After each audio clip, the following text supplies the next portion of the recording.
Alika Karpova, and you are watching It All Starts With a Dream talk show. Let's talk about dreams once again.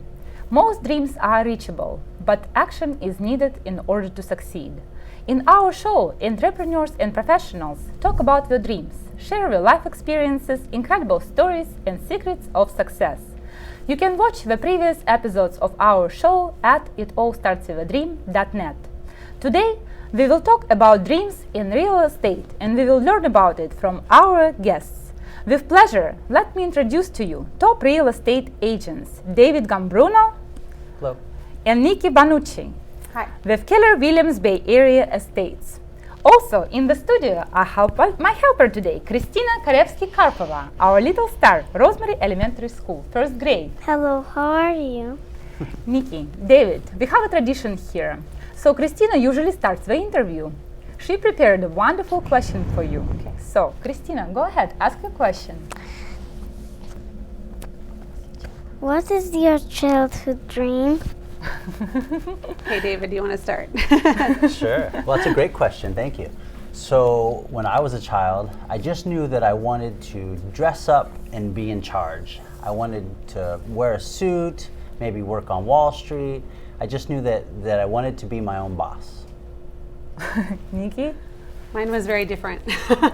I wanted to be a race car driver, and I would follow my neighbors around while they worked on their GTO and their sports cars and their whatever they had, and they said the only way you can be a race car driver is to also know how to fix cars. So I took it as far as learning how to drive as early as I could. I started driving when I was 13. I took auto shop in high school, and I did race cars when I could. You have to pay for it. You know, you don't just race cars, but it's very expensive. And it really wasn't for me. So I'm not a race car driver today. So I believe sometimes our dreams that we have in childhood related to what we do in adult life. Is it like that for you, David? Yeah, I think so. I mean, being in real estate, I have the opportunity to be my own boss, set my own hours, and create my own goals. So it's worked out. Okay. What about you? I do like to move fast. I guess that's the only way it would pertain, but no. Okay. Next question about the family a little bit. Where did you grow up, and did you have a big family, David? I grew up in San Jose. And local boy. Yeah, local boy, San Jose native. And it was just my mom, my brother, and I. So small family. Small family. Mm-hmm. Nikki? I grew up in Chicago. My mom and dad and my sister, who's a year and a half younger than me. And when my parents split, we moved to California. So I've been out here since junior high. What kind of professions did your parents have? And I'm asking this question because let me explain. For example, for many children, parents kind of like the role model. Mm-hmm. And some of the kids can kind of have the same career as parents have. Is it like that for you, or it's completely different story? Yeah, for me it's the opposite. My mom had a lot of different jobs. And so one of the things that I saw was I'd see her work and then get laid off, or then work, and then the company would downsize. And so I think that's one of the reasons why it pushed me to want to be my own boss. Okay. So that I'd be in charge of my own destiny. Okay, Nikki? My dad owned a personnel company, so he handled all of the staffing for different companies downtown Chicago. And my mom was a stay-at-home mom. I knew I did not want to be a stay-at-home mom. That was not for me. And I liked that my dad had his own business and ran his business. It was successful. So I always knew I would do something with corporate. That was always up my alley. I was always told as an oldest child, I'm the manager of the family, that's in my blood, and I'll manage my life, which I do, and manage everyone around it that will let me. So you both with Keller Williams Bay Area Estates. Mm-hmm. How long you in real estate business? How many years So already? I'm going on my 17th year. Oh, wow. Yeah. 13 for me. 13. Mm-hmm. Okay. Who do you think influenced you the most to start this career, David? I had a cousin who told me, you know what, you should get into real estate. I was in high tech working for startup companies at the time, okay. And she thought I'd be a good fit. So I tried it out and have been doing it ever since. Wow. Yeah. Started when I was 8. My dad was my biggest influence. He always drove me to find out what I like to do. He always said, do every job possible, do it the best you can, and then figure out what you like, and always be growing. So he always pushed me. So when I exhausted every job I could do in the corporate world, I'm like, okay, now sales. And a girlfriend of mine who's in real estate said, oh, you have to try real estate. And it was just a perfect fit with customer service, fit right into real estate. So it was good. How it actually started, do you remember? I do, actually. I was in a corporate job in Manhattan, and I was getting yelled at by my sales team. And they were so, I would say, like tight-knit and didn't want anybody talking to their to their client. And I thought, oh, why would anybody want to be in sales if this is how it is? You know, you're so touchy and everything's a big deal if anything goes wrong. And my girlfriend said, oh, it's not like that in real estate. You know, they don't care if you like a house or not. You know, you just go on to the next house. You know, you're not selling one particular product. You can sell all the product. So I like that. It just opened up a lot of doors and windows for me. So you choose real estate. Did. Okay, so what do you like the most about your career in real estate, David? What I like is that every day is a little bit different. I get bored easily, so every transaction, every house, every family is different. So just the uniqueness of the job, the opportunity to help all different types of family and people from all walks of life, it keeps it interesting. Yeah, Okay. for sure. And it's I can't say it's a flexible schedule. I definitely work. I start my day at 5 in the morning. I'm in the office from 8 to 6. But if I need to step out and go to my daughter's play or to a baseball game that my son is playing in, I can. So I like the flexibility of it. But also it's a feel-good business. You're helping people achieve their dreams, getting more money than they ever had, or getting the quintessential American dream, buying their own house. So when you help them succeed that, it's a really good feeling for everyone. Talking about buying, do you like to help clients buy or sell more? What's your specialty, Nikki? It's both. I do get a lot of joy of helping buyers buy, but it's really understanding what they want. If someone wants to look for 2 years, I'm probably not the realtor to help them. But at the same time, especially in the seller's market, getting my seller the most amount of money and having it, look perfect for the buyers of today and turning in their standard blah home into, model looking home that people will spend a lot of money to buy, that's a great feeling too. So I'm probably 50-50. What about you, David? Yeah, I'd have to agree with Nikki. I think there's something great about working with the first-time home buyer, because they only buy their first house once, and so to be able to be a part of that is really special. But I love listing and selling homes. Like Nikki said, turning just an average house, getting it staged, doing the marketing, and getting multiple offers, doing the negotiations with the different buyers. That for me, it's really exciting, and the client benefits as well. Okay. So you are top producers in Keller Williams. I will tell a secret about you. So what does it take to become just like you, Nikki? Discipline. Even though I talked about flexibility, you can't just go in the office at 10 in the morning and take 2-hour lunches and leave early and not come back. That's what I do. You have to, be there for your clients, not just, work on your own schedule. So to me, the success comes with excellent customer service, and you're there all the time and you're able to handle problems. So that's a big part of it. And then also always be learning. You can't just take one class and be done. At our office, we really love it because they're constantly pushing us to learn and be better and improve. So, David? What does it take to be me? I don't know. I'd say strive to be better than me. But for me, it's about building relationships. It's not just about a transaction. It's really about building relationships, whether it's with the client or the partners that we work with on a regular basis, from lenders to accountants and attorneys, financial planners, just really building a relationship with them, and that helps to ensure longevity in our business. That's worked for me. Okay. Next question. How many transactions do you do during the year? Tell the secret. I do 1 transaction a year. Just kidding. David said he's going to say one more than me. My average is 35 to 40. What was the other question? I'm sorry. That's the question. Yeah. What about you? I do a little bit less than Nikki. I'm probably 25 to 30 a year. Okay.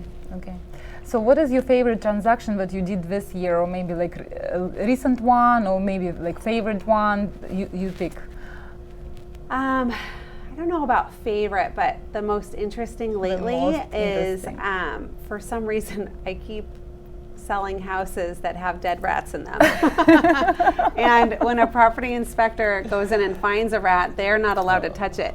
But my clients, what are they going to, it's just going to keep stinking up. So I go in there and get on some rubber gloves or grab a spatula and a plastic baggie, and I'm getting rid of them for them. So it's just been kind of the joke. We take some funny selfies with the dead rat and the. You're brave. Did you bring a picture? I do have one, but.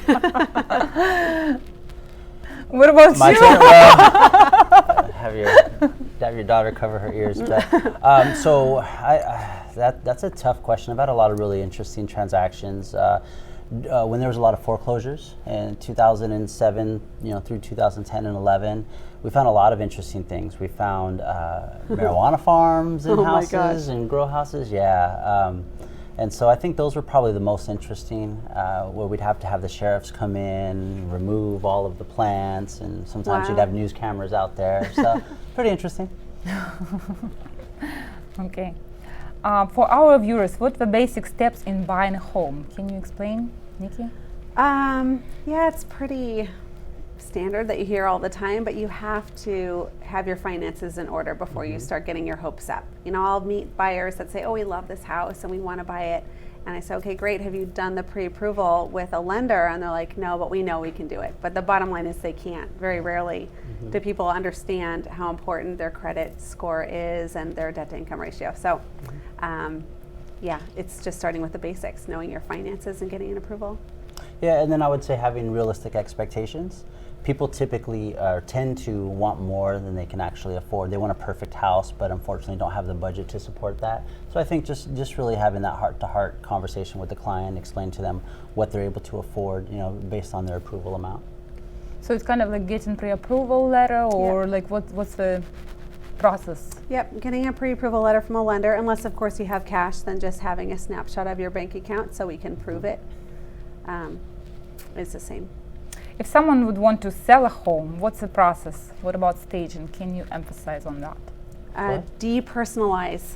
Everyone loves their house how it is, but we're not selling it to you. We're selling it to buyers that have no vision. So just getting the house ready to look like a model home, and David and I both specialize in that, is walking through with our designers and having you pack up all your personal belongings and bringing in furniture that that shows more modern for today, so to give buyers the feeling that this is the house they want to live in. Yeah. What if sometimes customers read a little bit hard on you and saying, oh, I don't want to do staging? What do you do then? Oh, David, want to take that one? Sure. Well, it happens. Yeah, it happens quite a bit. They think that their furniture is the best. They think that the pictures of their pictures of their kids are the best looking kids out there. And so, it just comes back to reminding them that they hired us because of our experience, and our job is to get them the most money we can for their home. So, we just gently explain to them that it's, they have great furniture, but it may not appeal to the masses, and what we're looking for is to attract as many buyers as we can into their home. So usually they come around. Okay. What is your biggest dream right now, Nikki? Well, I would love to make $1 million. Great dream. That's my dream for now. So I think it's achievable, and but then it's also not just money. It's that balance. What am I going to do with the money? Right. And for me, it's owning a vacation home and going on vacations that I've never been able to do before, like Bora Bora and Tahiti and Australia. And there's just so many places I want to travel around the world and spend time with my husband and kids. And having money not hold you back really opens up doors. What about you, David? Yeah, so I think for me, one of my biggest dreams right now is probably continue to build my team. And in that way, I can take those vacations with my family and not have to worry about the business stopping. Just really, building a team that I'm proud of and that can maintain that level of customer service that I give to clients on a regular Keller basis. Williams, it's special about that because it gives you opportunity to actually build a team. Not so many others, like Intero, maybe some other firm, they don't really allow you that. I don't know if you're supposed to say that, but yeah. You can. You can, I can. Yeah, I mean, I'll take that. Yeah, one of the great things about where we work is they'll give you a roadmap for any destination you want, whether it's a solo practitioner or to build a team. Whatever path you're on, they show you ways to maximize that and hit those goals. Wow, wonderful. So is it any dream that you already accomplished that you want to share with us, Nikki? Some hit stone that you already have done that you want to share? Yeah, for me it was, monetary value for sure. And I want to hit a certain number. At the beginning it was, I want to make 6 figures, right? And then you get there and then you keep going up from there.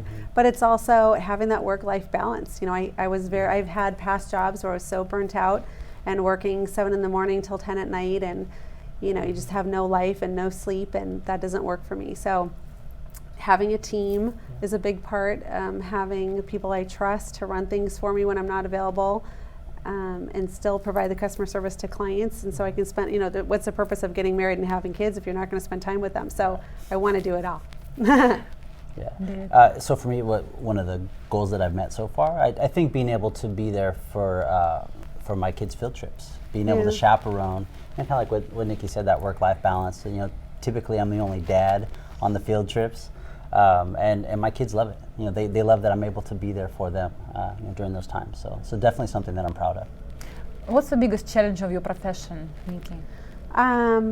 Turning off work. When I want to be there all the time, but at 6 o'clock my phone is off and I'm having dinner with my family.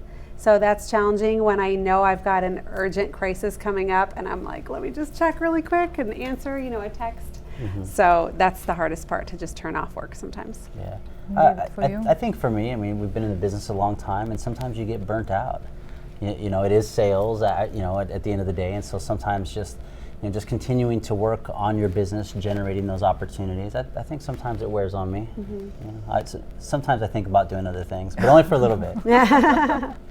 You mentioned about your schedule, like regular hours. Is it really true, like from 8 to 5 to 6, or is it sometimes a little bit more? I'm in the office then, except when I'm on appointments, but I do check my emails and texts at 5 in the morning, and then again at 9 o'clock right before I go to bed. So I don't check while I'm sleeping. My phone is off. But yeah, I definitely am working more than a little bit more than the regular hours. Yeah. And usually is it Saturday or Sunday for you when you work with your clients? I take half of Friday and all of Saturday off, and I have Sunday as my work day. So that works out for you, David. Yeah, so for me, I try to keep my weekends for family time. Every once in a while, I'll work with the client, especially when you first start out in the business, you work all the time as much as you can. But I'm fortunate enough now where I have a pretty set schedule and I don't have to work too many weekends. Okay, that's nice, Yeah. because I Teach heard me that that. usually real estate agents work weekends. Yeah. So, okay, it's not like you. Not always. It takes time though. It takes time. Takes time. Okay. Mentors are important in our lives. What can you say about mentors in your life, David? I would say that they're critical. No matter what business or industry you're in, you should always seek out people that you want to mirror, that you admire. Instead of trying to tread down that path on your own, find somebody else that's already done it. Mirror what they do. So yeah, I'd always have a mentor or a coach. And just surrounding yourself with people that do more and are better, in my mind, good people to be around. You're the equivalent of the 5 people that you hang around with. So you always want to have people that you can have that will push you up and not bring you down. Can you tell about your parents, how they were supportive in your career, and maybe some word of wisdom that they share and you keep it in your heart through the years? For me, it's always my dad saying, never just be good enough. You should always be improving yourself. It doesn't just end with high school or college. You should always be improving yourself. He always said, if you want to be a garbage man, you better be the best garbage man. You know what I mean? Like, you have to be the best at what you're going to do, because how can you feel good about it? So that always sticks with me.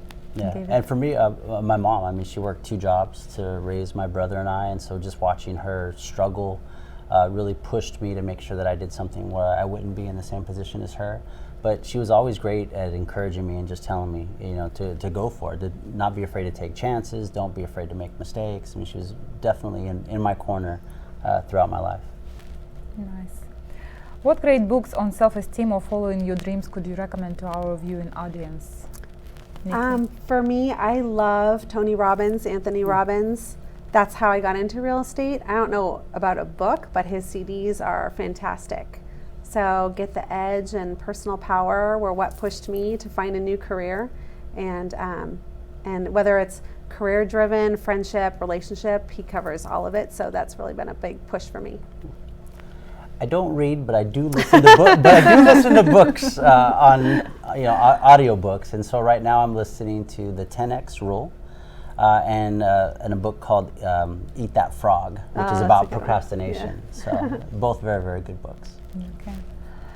So any great books on real estate, because you kind of well, the Millionaire Real Estate Agent is fantastic. Not to promote where we work, but just coincidentally, I got that book when I started real estate 13 plus years ago from my dad, and then I never read it. And now that I'm at Keller Williams, I'm like, oh, it's the same. It's Gary Keller of Keller Williams wrote the Millionaire Real Estate Agent book, and it's fantastic. So I heard that you have every year like family reunion. Can you tell a little bit more about that? Yeah. Nikki? I'll let you go.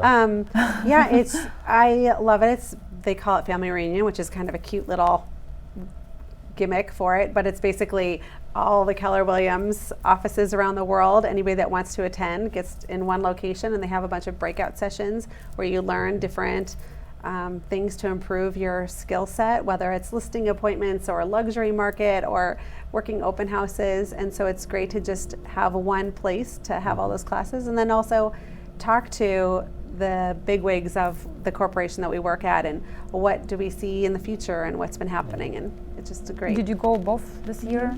I didn't go. Yeah, but, I went. But I was able to watch it live stream, and one of the great things about it, like you mentioned, was when Gary Keller talks about the future of real estate, the direction that it's heading.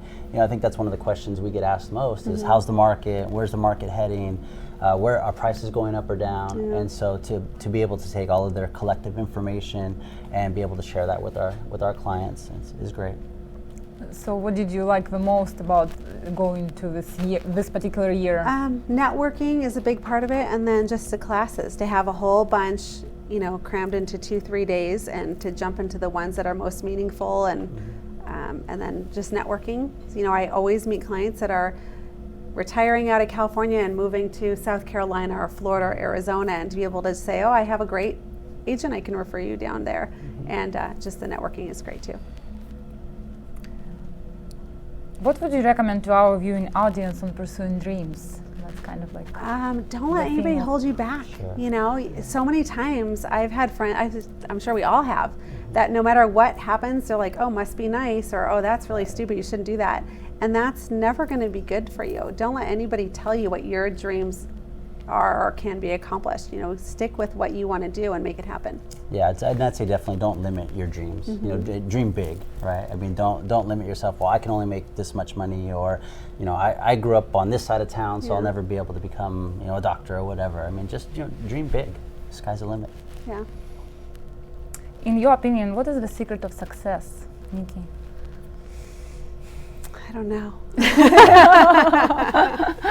Always be smiling. I mean, what's the point of being successful if you're miserable? So I always want to be laughing no matter what I do. And if the people I'm hanging around with or the job I'm in isn't making me laugh and smile, then I'm out. Yeah, my motto is help people have fun and the money will follow. So I agree with you. I mean, just if you're passionate about what you do, just pour that passion into every day, and it makes it a lot easier. David's more eloquent. He's a much better speaker. I say everything he says. Well, sometimes it can be like little bit, like you get tired, and what makes you wake up and go do it? I'll take that. Big why, please. Big why. I have 5 kids, so if I don't get up and work and bring home money for the family, then I have 5 hungry kids looking at me when I get home. So they're definitely my why. But all kidding aside, to be able to show them that hard work pays off, and that whatever your goals are, that you can obtain them, so that way they can look up to me and see that, okay, if you work hard, if you help people, then they too can kind of follow big my why, footsteps. Nikki.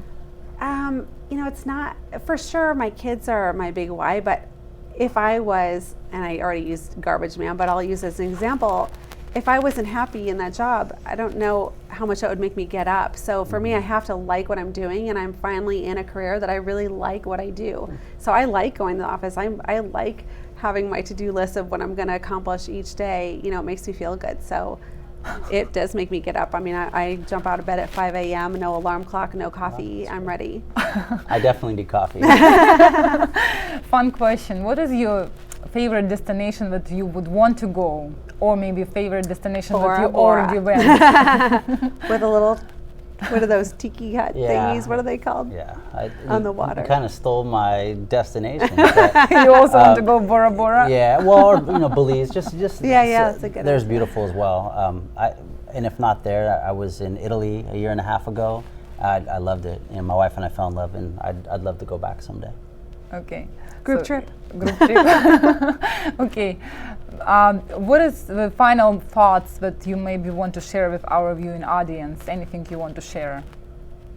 I think we've covered it all. You Yeah. know, just try everything till you know what you like, and then do the best that you can at it, and don't let anybody hold you back. Dream big. Yeah, I definitely say life's short, right? And tomorrow's not promised. So, you know, like every day when you get up, you know, try to learn, try to discover something new, and definitely find your passion in life, because we all have to work. Most of us have to work at least, and so, you know, definitely try everything until you find something that you fall in love with. Okay. Well, I think we covered everything. Yeah. Thank you for having us. Yeah, thank Nikki, you. David, thank you very much for coming to our show. It was great experience having you here today. And Christina, thank you very much for being part of our show. She looks like a little bit tired. Yeah. You did great. Thank you very much for looking at our show, and see you next time. Have a wonderful day. Bye. Bye.